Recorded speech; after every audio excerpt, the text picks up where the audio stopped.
Is Jackson State making a mistake by not having hired a head football coach yet?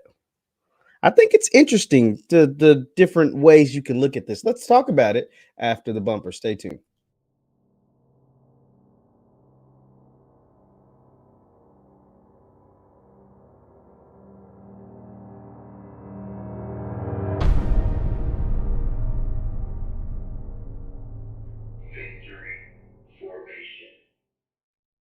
What is happening, everybody? What is happening, everybody? My name is Jeff Lightsy Jr. This is the Victory Formation Sports Show right here on Jeff Lightsy Jr. YouTube.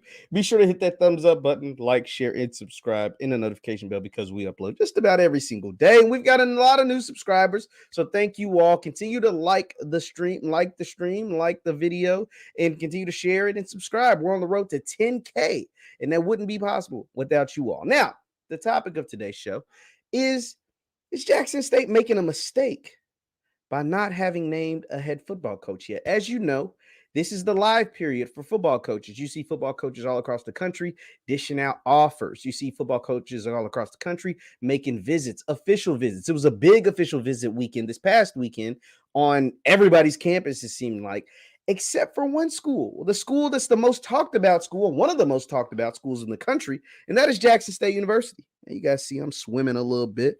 You know, the ultimate compliment, I got a compliment the other day on my hair.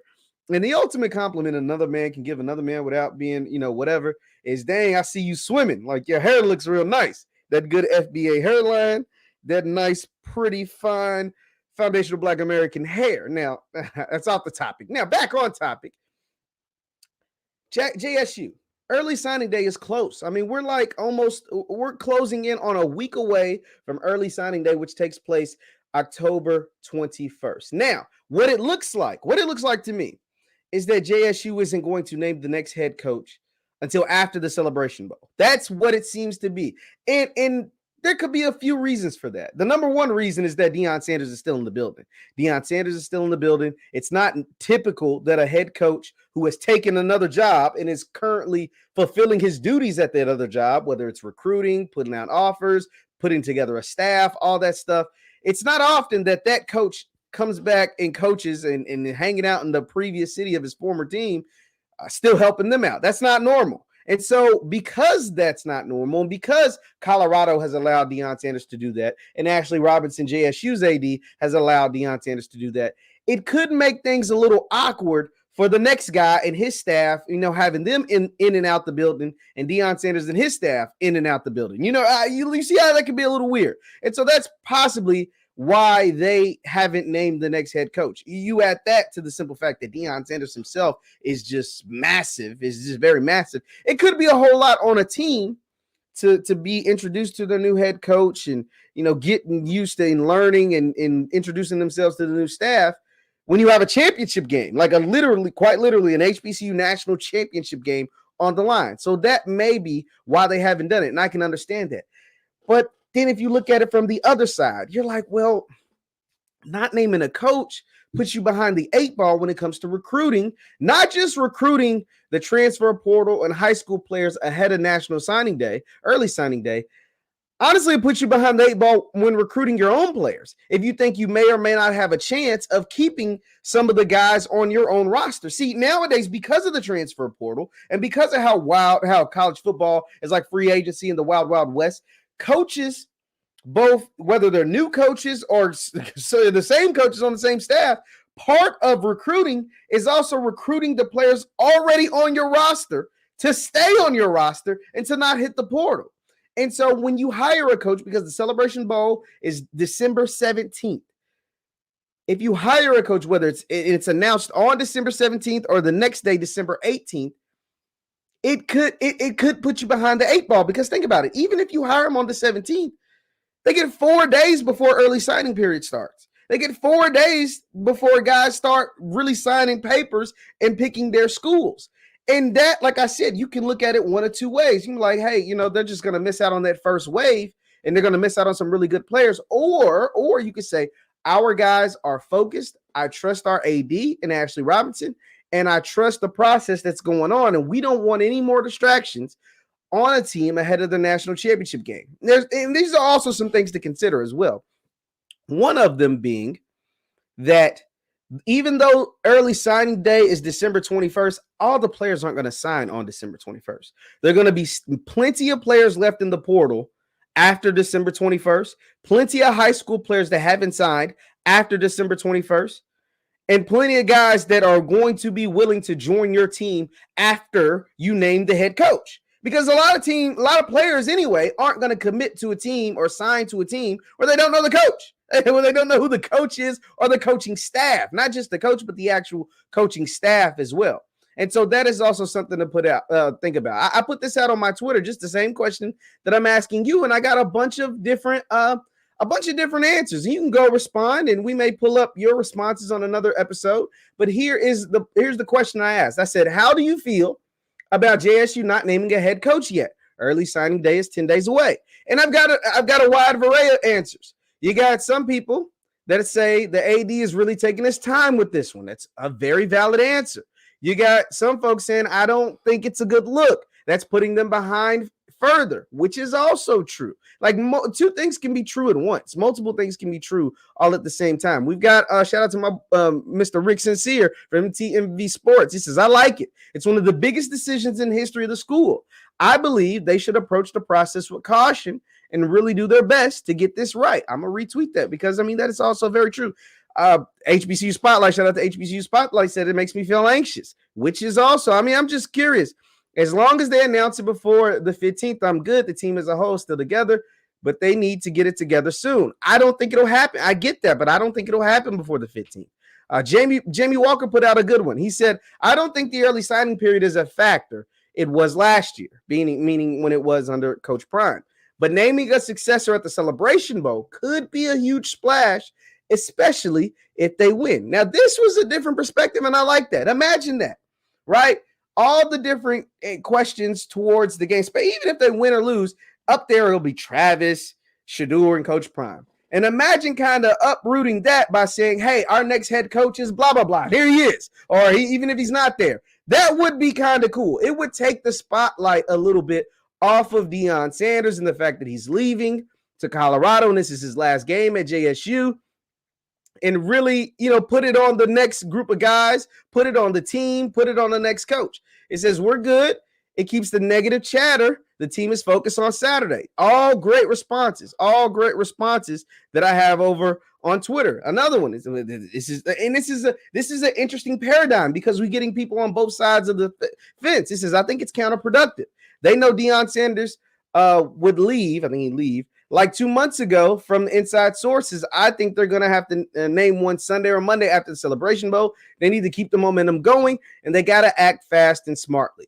Now, one thing I can't say that is working in JSU's favor, hit that thumbs up button, by the way. Thank you guys. Thank you guys for all tuning in. Shout out to you guys for tuning in. But one thing I can't say this. Even though there hasn't been a coach named, TC Taylor is still working. TC Taylor is putting out offers. And one thing folks can't say is they ain't receiving JSU offers right about now. Because I'm going to go over to Tiger Talk. Shout out to the Tiger Talk with the 1400 Club to their Twitter page because they retweet all the offers. And TC Taylor and I don't know who else is working with him. I'm going to just be honest. They just named Bartolone the wide receiver coach of Colorado, so he's out the door. I don't even know if he's there right now. I don't know who's working alongside TC Taylor right now. I'm being 100% honest. But whoever is working alongside him, or if nobody's working alongside him, because it might not be, he's working. He is working. Salute to TC Taylor. And I don't know if he's going to be the next head coach. I don't even know if he's going to be on the next staff.